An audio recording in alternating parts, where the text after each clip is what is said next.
What was the socio-political role music played in the lives of Americans in order to communicate ideas and information during World War II? Music played a huge role in America during World War II, as it was used as a tool to boost morale, increase patriotism, and to reinforce propaganda against the Axis powers. During World War II, the popularity of music was immensely increasing and was heard everywhere in homes, army camps, concert halls, hospitals, and even factories. War-themed music was produced and played abroad on radios and sung on front lines within military bands. Through the 6-year time period, music developed into an integral part of the daily lives of all Americans. More specifically, music played a socio-political role in America during World War II, as it was used as a tool to boost morale, increase patriotism, and to reinforce propaganda against the Axis powers. One of the main reasons the popularity of music grew exponentially was because it was utilized as a psychological weapon. Families were separated and people were in great need of hope and faith. To improve this situation, music was used as a type of therapy to uplift the morale of the soldiers in war, in hospitals, and also the families waiting at homes. Music filled up homes with positive energy. An example of an uplifting song is "In the Mood" by Glenn Miller. It was recorded in 1940. This song became an instant hit and filled all concert halls. It was played on radios and homes to entertain desperate families. Here is a clip from "In the Mood." Glenn Miller was considered a significant musical figure of the Second World War and had a great impact on the daily lives of Americans, filling the country with elevating tunes. Similar to Glenn Miller, many other musicians, orchestras, and bands also went into the military. Some musicians were in the lead of jazz bands which traveled around the world with soldiers in order to boost their morale. R.T. Shaw was another important figure who worked in the Pacific Theater, singing and leading his band for the sailors and Marines. He would perform up to 4 times a day in order to entertain, motivate, and to keep them hopeful. Music. The U.S. War Department worked together with several recording companies and shipped V-discs internationally, in which the V stood specifically for victory. 2 very well-known songs recorded for V-discs were by Duke Ellington with his orchestra, as well as the Andrews Sisters, singing "Woogie Boogie Bugle Boy." There was an all-time war effort to boost both civilian and military morale and to keep the country unified.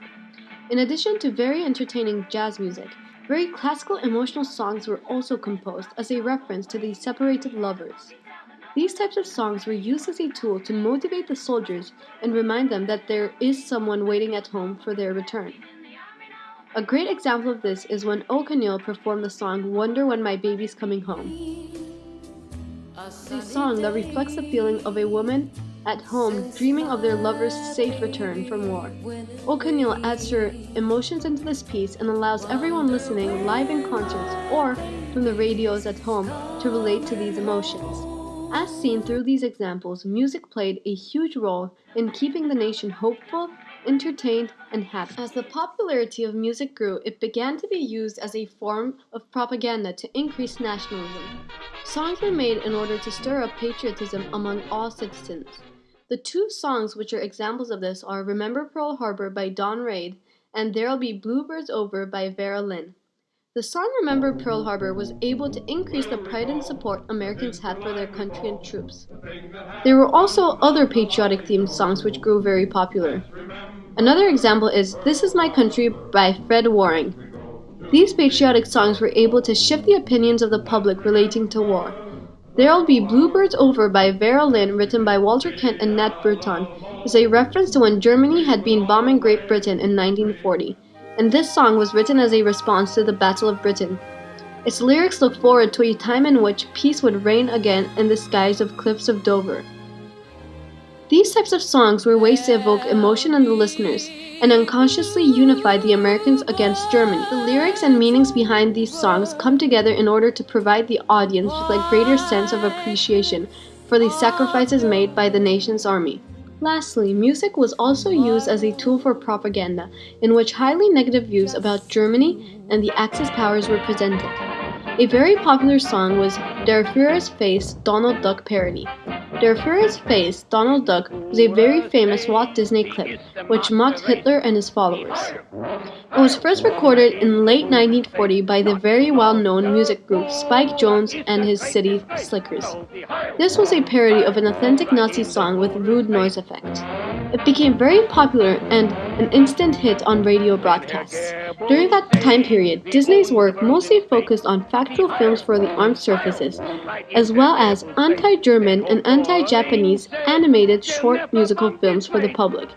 Their first face, which was primarily titled Donald Duck in Naziland, was an appeal to American patriotism and an encouragement for the purchase of war bonds against Germany as a country. Moreover, as a reaction to the Pearl Harbor attack, many anti-Japanese songs were produced. A well-known example is We Did It Before and We Can Do It Again by Cliff Braid and Charlie Tobas, published in 1941.